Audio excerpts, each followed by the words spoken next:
Hello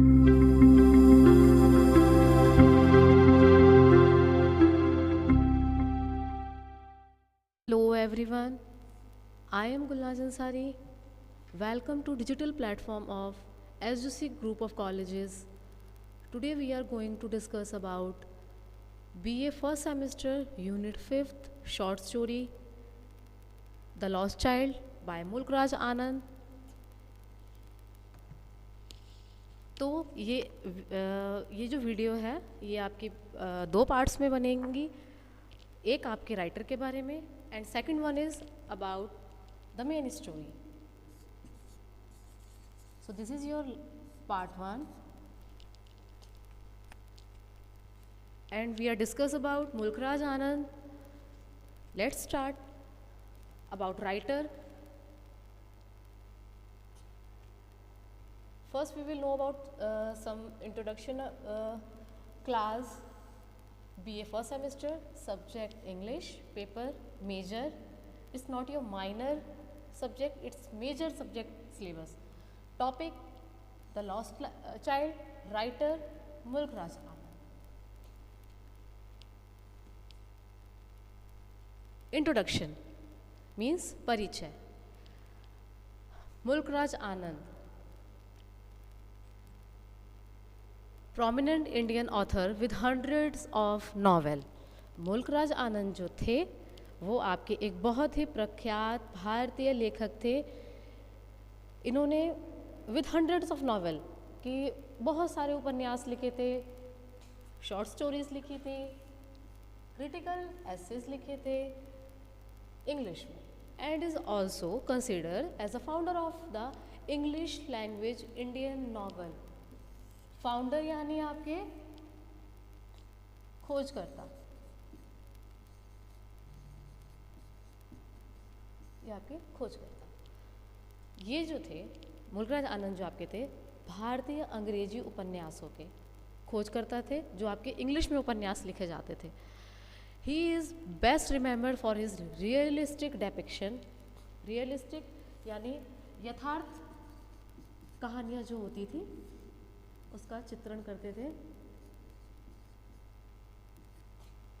of the poor classes of people in India, जो भारत में गरीब श्रेणियों के लोग थे ना, उनका चित्रण करते थे अपनी कहानियों के अंदर। दर्शाते थे कि भारत में जो गरीब श्रेणी के लोग हैं, जो निम्न श्रेणी के लोग हैं, वो उनका जीवन भारत के अंदर कैसा है, वो कैसे सरवाइव करते हैं।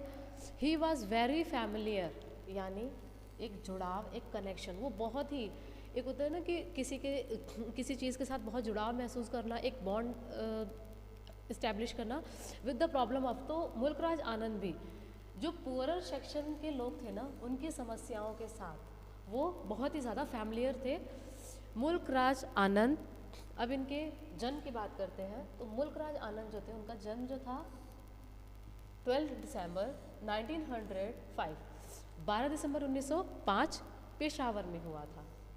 अ प्रोमिनेंट इंडियन राइटर, एक प्रख्यात भारतीय लेखक, primarily known for his concern. प्राथमिक तौर पे वो जाने जाते थे किस चीज़ के लिए? कंसर्न मतलब किसी के प्रति संवेदना दिखाना, for the low caste people. और वो संवेदना किसके लिए थी? लो कास्ट पीपल, यानी आपके निम्न जाति के जो लोग होते थे या फिर निम्न श्रेणी के जो लोग होते थे उनके लिए इन द इंडियन सोसाइटी। और वो लोग होते कहाँ थे? कहाँ के लोग थे वो? भारतीय समाज के।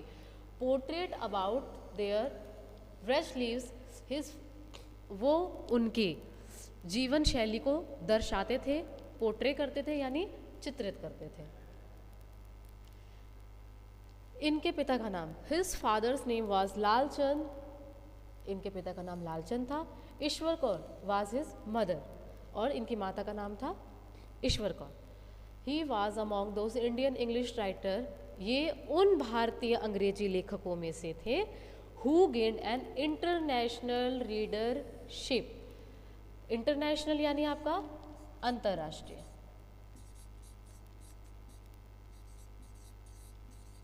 और रीडरशिप यानी जो आपका अध्ययन करते हैं ना, जो बहुत ज़्यादा अंतर्राष्ट्रीय, एक राष्ट्रीय स्तर पर तो था ही इनकी प्रसिद्धि, लेकिन इंटरनेशनल रीडरशिप यानी इनका अंतर्राष्ट्रीय लेवल पर कि अलग अलग देशों में इनकी कहानियों को, इनकी लघु कथाओं को, इनके उपन्यासों को, यानी इनकी नॉवेल्स, इनकी शॉर्ट स्टोरीज वो इंटरनेशनल लेवल तक भी फेमस थी और ज़्यादा से ज़्यादा पढ़ी जाती थी।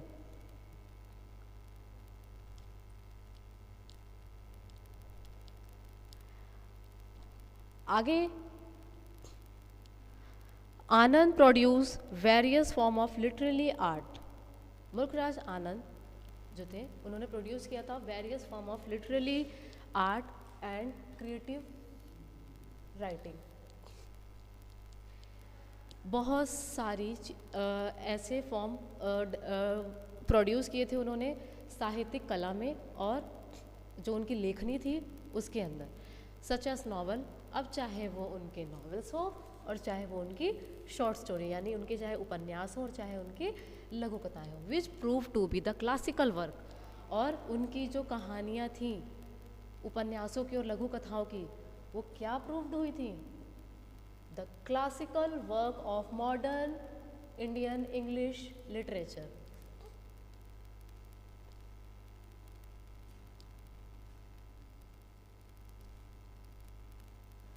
क्लासिकल मतलब आपका होता है उत्कृष्ट, उत्कृष्ट कार्य भारतीय, आधुनिक भारतीय अंग्रेजी साहित्य का, marked for apperceptive perception into the lives of the oppressed, कि जो आपके उसमें एक ऐसा परसेप्शन दिखाया जाता था उनकी कहानियों में, जो आपके निम्न श्रेणी के लोग थे, जो आपके गरीब तबके के लोग थे, ठीक है, उनके जीवन को वो अपने अंदर जो कहते हैं ना कि ग्रहण कर लेना, ग्रहणशील तरीके से उसको वहाँ पे वो स्पष्ट रूप से दिखाते थे।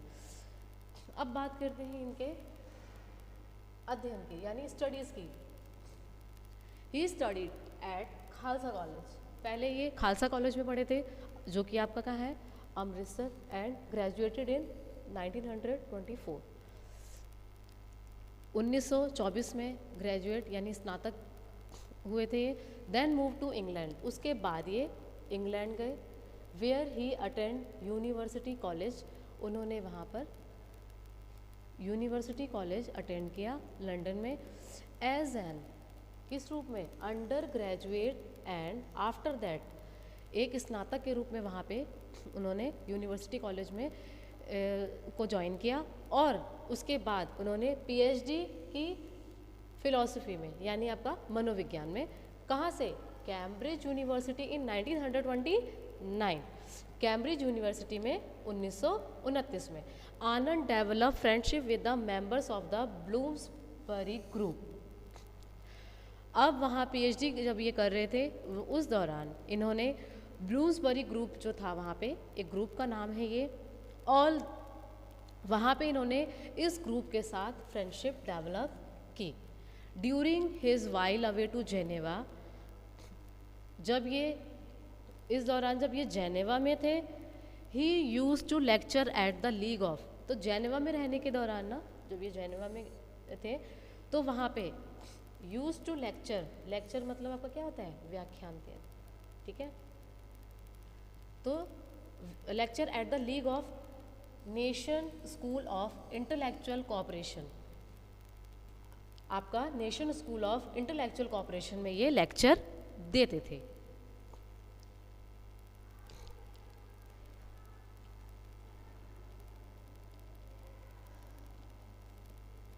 This pages is about career. His writing career begin in, जो इनका लिखना जो इन्होंने शुरू किया था ना, करियर बिगेन इन इंग्लैंड, वो शुरुआत जो हुई थी वो इंग्लैंड से हुई थी, where he use to publish short review in, जहाँ पर ये छोटे छोटे रिव्यू लिखते थे in T S. Eliot magazine, T S. Eliot के मैगजीन्स में, जिसका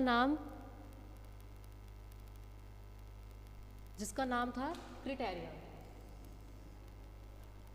इस मैगजीन के अंदर, क्रिटेरियन मैगजीन के अंदर ये छोटे छोटे रिव्यू लिखते थे। रिव्यूज़ होते हैं आपकी समीक्षाएं।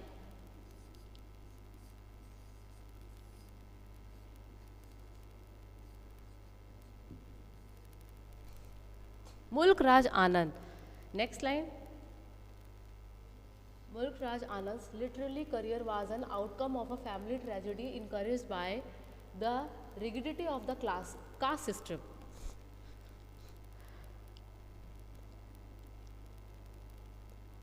मुल्क राज आनंद का जो साहित्यिक करियर था, जो लिटरली करियर था,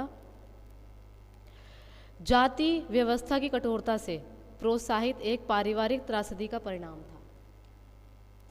ट्रेजेडी जो होता है वो होती है आपकी त्रासदी। जो ये लिखते थे ना, और जो इनका लिटरली करियर था कि जो इन्होंने उपन्यास और लघुकथाएं जो कास्ट सिस्टम के ऊपर लिखी थी, वो इनको कहाँ से होता है कि एक आइडिया आना, वो चीज़ इनको कहाँ से इनको मोटिवेशन मिला था। जाति व्यवस्था की कठोरता से प्रोत्साहित एक पारिवारिक त्रासदी का परिणाम था कि इनकी फैमिली में कुछ ऐसी ट्रेजेडी हुई थी जिस चीज़ ने इनको कास्ट सिस्टम और लोअर कास्ट के लोअर और पुअर सेक्शन के ऊपर लिखने के लिए इनको मोटिवेट किया था। और वो ट्रेजेडी थी क्या? वो ट्रेजेडी ये थी कि आफ्टर हिज आंट वाज, इनकी एक चाची थी, excommunicated by her family for sharing her meal with a Muslim woman she chose to suicide। इनकी जो आंटी थी ना, इन्होंने एक मुस्लिम औरत के साथ अपना खाना, मील यानी अपना खाना उन्होंने शेयर किया था, ठीक है। तो उसके लिए एक होता है ना कि किसी का बहिष्कार कर देना, ठीक है। तो उनकी चाची को उनके परिवार वालों के द्वारा बहिष्कृत कर दिया गया था, जिसके बाद मतलब एक होता है ना कि बहुत क्रुएलिटी के साथ उसके साथ बिहेवियर रखना और उससे अच्छे से बात ना करना, उसको भी लोअर कास्ट की तरह ट्रीट करना। तो सिर्फ एक मुस्लिम वुमेन को अपना खाना शेयर करने के बाद उसके साथ इतना बुरा ट्रीट किया जाता था। और फिर उसने क्या किया? शी चूज टू सुसाइड, उसने आत्महत्या करना चूज किया। Then in response to this incident, इस घटना के संदर्भ में, इसी घटना के ऊपर उनका ये रिस्पॉन्स जो था, जो इनकी रॉट हिज फर्स्ट प्रोज एसे, इन्होंने जो पहला गद्य निबंध लिखा था, हिज फर्स्ट नॉवेल, इनका जो पहला नॉवेल था वो क्या था? अनटचेबल।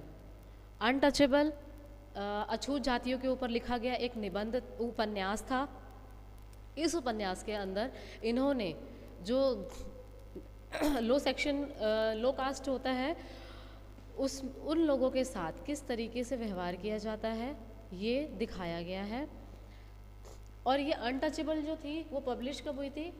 1935 में, 1935 में, इन विच ही रिवील द, इस उपन्यास के अंदर जैसे कि अभी मैंने आपको बताया, already discuss about it, that which he revealed the miserable condition of the lives of India's untouchable caste. India के अछूत जातियों के लोगों के बारे में डिस्कस किया है, जिसकी थोड़ी सी स्टोरी मैं इसकी बता देती हूँ। इसमें एक फैमिली होती है, राखा बाखा, दो ब्रदर होते हैं, और वो सुबह से शाम तक कैसे सरवाइव करते हैं, लोग उनको किस तरीके से ट्रीट करते हैं। वो गार्बेज वगैरह उठाने जाते हैं गलियों में, और लोग उनको खाना देते टाइम उनके सामने ऐसे फेंक देना, उनके साथ बुरा, अगर जो उन्होंने कोई चीज़ गलती से छू दी, उनकी एक सिस्टर भी होती है सोहिनी, वो इवन पानी लेने जाती है कुएं पर, तो उसको वहाँ से भगा दिया जाता है और उसको वो कुआं तक छूने नहीं दिया जाता। तो ये जो अनटचेबल स्टोरी है ये अनटचेबिलिटी के ऊपर है, यानी छुआछूत के ऊपर है। एंड इन दिस बुक, और इस किताब के अंदर ना, he incorporate the Punjabi and Hindustani idioms into English. इन्होंने पंजाबी और हिंदुस्तानी इडियम्स जो होते हैं ना उसको इंग्लिश में कन्वर्ट करके यूज़ किया है। And was considers as the Charles Dickens of India. और इस नॉवेल के बाद जो इन्होंने लिखा था इसके अंदर, जो इन्होंने प्रॉब्लम इसमें दिखाई थी, और जो Punjabi and Hindustani idioms English में यूज़ किए थे, ये सारी चीज़ों को देखते हुए उस टाइम इनको चार्ल्स डिकेंस ऑफ इंडिया का टाइटल भी दिया गया था। इनको इंडिया का चार्ल्स डिकेंस माना जाता था। ये this is his career. Next page is about same for his career. Eight the same time,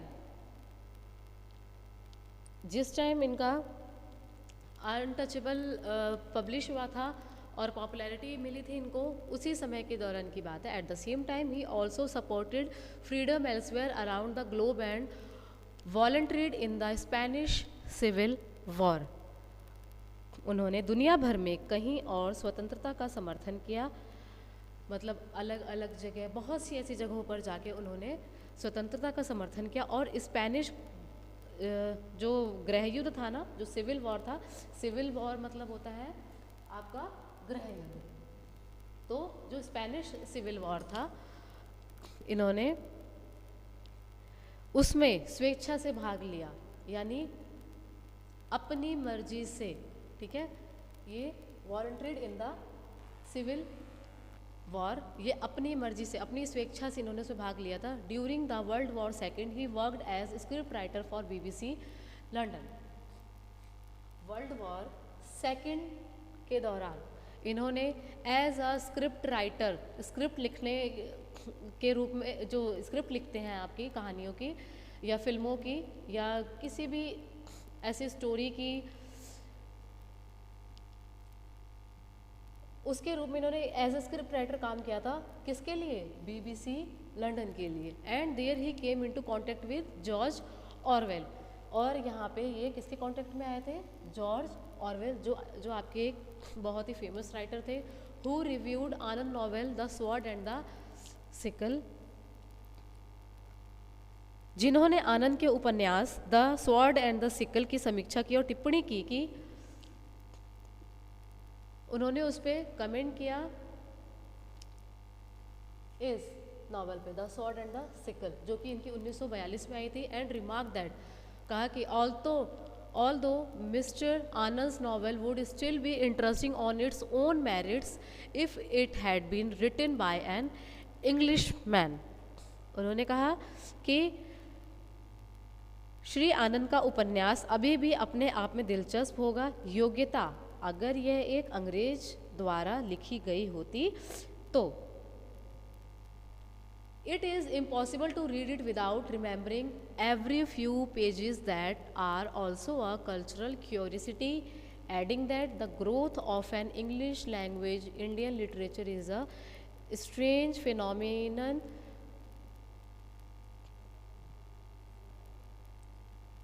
तो हर कुछ पन्ने को याद किए बिना इसे पढ़ना असंभव है, जो एक सांस्कृतिक जिज्ञासा भी है। यह कहते हुए कि एक अंग्रेजी भाषा के भारतीय साहित्य का विकास एक अजीब घटना है, उन्होंने हमेशा भारत की सामाजिक संरचना और भारत में ब्रिटिश शासनों के मुद्दे को उठाया है। ये जो वर्ड्स है, ये जो लाइंस हैं, ये किसने कही थी? जॉर्ज ऑरवेल ने। उनसे मिलने के बाद मुल्कराज आनंद को उन्होंने काफ़ी अप्रिशिएट किया था और ये भी कहा था कि he always pick up issue from the Indian social structure and on British rule in India, की वो हमेशा ऐसे मुद्दे उठाते हैं कि भारतीय समाज का जो ढांचा है, भारतीय समाज में जो चीज़ें हो रही हैं, हमेशा वो ऐसे मुद्दों को उठाते हैं और वो ब्रिटिश जो रूल था इंडिया में उस समय, उसको भी, ब्रिटिश शासक के मुद्दों को भी वो उठाते थे।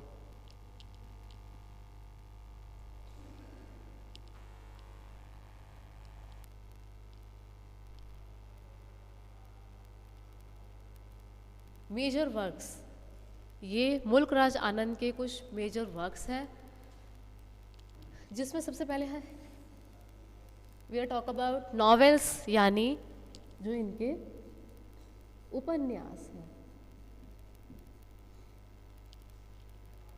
First novel is untouchable, which was published in 1935. Second one is काली का लड़ाई, which was published in 1939. Next, Coolie, Two Leaves and a Bird, The Village, Across the Black Waters, The Big Heart, The Lost Child, जो कि आपका part two की short story भी है। मुल्कराज आनंद के बाद पार्ट 2 में हम इसी स्टोरी के बारे में हम पढ़ेंगे, और पार्ट 1 में हम पढ़ रहे हैं किसके बारे में, मुल्कराज आनंद के बारे में, क्योंकि राइटर्स के बारे में भी जानना आपको ज़रूरी है। एग्ज़ाम में क्वेश्चन जो आते हैं राइटर के ऊपर भी आते हैं, राइटर बेस्ड क्वेश्चन पुटअप किए जाते हैं, इसीलिए आपको पार्ट 1 में पहले राइटर के बारे में बताया जा रहा है, एंड सेकंड पार्ट में आपको मेन स्टोरी यानी ये जो आपकी कहानी है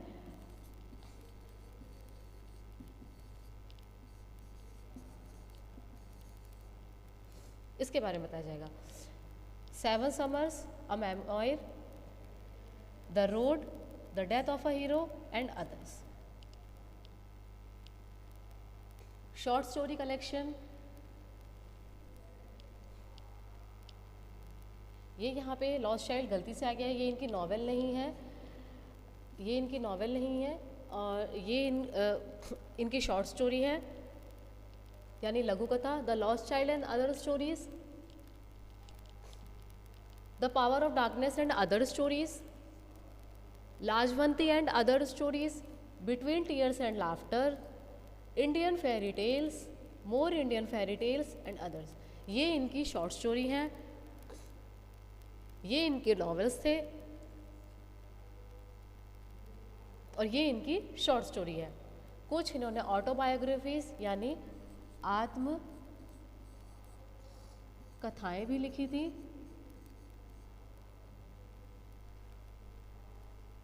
आत्मकथा,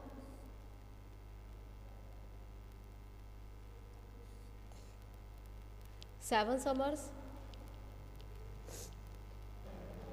मॉर्निंग फेस, पिलपली साहब। अदर नोटेबल वर्क, इनके कुछ अदर नोटेबल वर्क्स जो जानने योग्य हैं और जो मतलब बहुत प्रख्यात हुए थे, वो थे आपके the golden breath, studied in 5 poets of new India, जो कि पब्लिश हुई थी 1933 में, introduction to Indian art 1956, Kamakala and others. Awards and honours, Mulk Raj Anand ने कौन कौन सी अचीवमेंट गेन की थी, कौन कौन से अवार्ड्स मिले थे, किन किन चीज़ों से सम्मानित हुए थे। फर्स्ट वन इज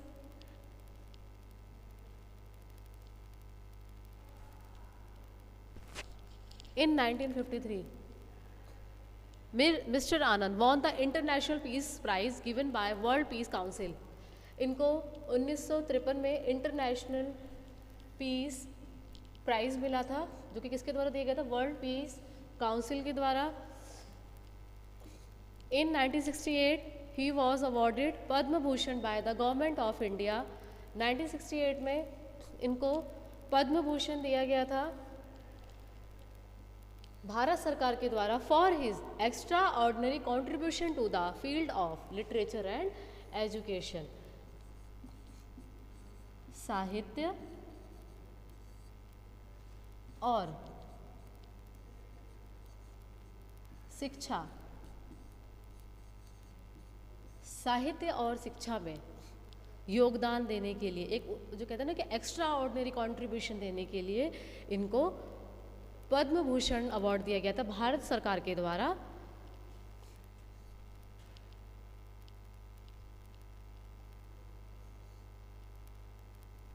इन 1971 में he received Sahitya Akademi award for his highly popular novel the morning face. इनका जो ये मॉर्निंग फेस नॉवेल था 1968 में जो पब्लिश हुआ था, उसके लिए 1971 में इनको साहित्य अकादमी अवार्ड मिला था। Fourth one is he was honored as Indian Charles Dickens for his memorable work in the novel Untouchable, and we already discussed about this। इसके बारे में मैंने आपको पहले ही बता दिया कि इनको अनटचेबल जब इनकी पॉपुलर हुई थी, जो इनका एक नॉवेल था 1935 में आया था, उसके लिए इनको क्या कह के सम्मानित किया गया था? ऑनर्ड एज, इनको इंडिया का चार्ल्स डिकेंस कह के इनको सम्मानित किया गया था।